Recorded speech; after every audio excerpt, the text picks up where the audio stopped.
Yo, what up? This is Trevor. You might recognize me from the first photo story I did.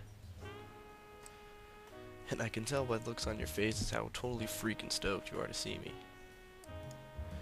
If I remember correctly, the last time we talked, I think I was rambling on about who I am as a writer and most likely how awesome I think that I am. Now don't get me wrong, I still think I'm pretty cool, but after some time spent here in Boise State, I think my outlook on who I am as a writer has changed.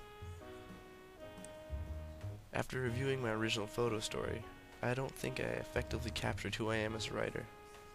And yes, I'm the one in the short shorts. It was Halloween, I was a pro-vestite, I just don't want to talk about it. At the time of recording, I thought that writing was all about expressing how I felt, and for long as I can remember, that's how it had been.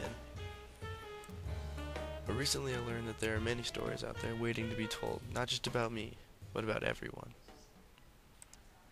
There are just so many people out there, from all different walks of life.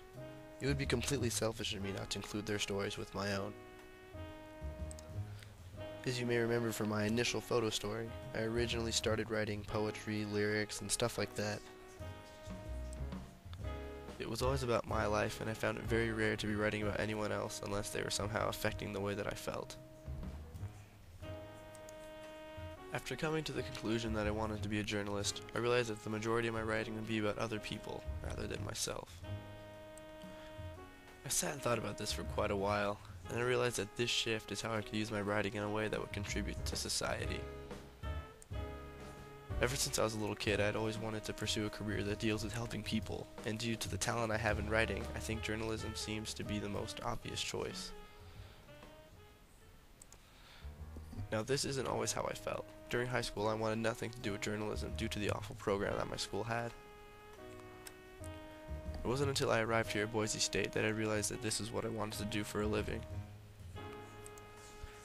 What I realized is that I am in fact a storyteller, but the story that I am telling is always changing. The story isn't just about me like I thought it had been for all this time. In fact, it includes a lot of people around me. My friends, my family, just everybody that I've come in contact with. The story is partly about them. The story, of course, is about life and how every day we are growing and changing as people. And whether it's just a group of college kids or a family, dysfunctional or functional, there's a story that needs to be told. Stories can contain great tragedy or even great happiness. But through the career that I have chosen, journalism, I would be the one that would be telling the story. All this time I thought that the story was about me, but I was wrong. This is the story of the world, and after my first semester here at Boise State, I realized that I want to be the narrator.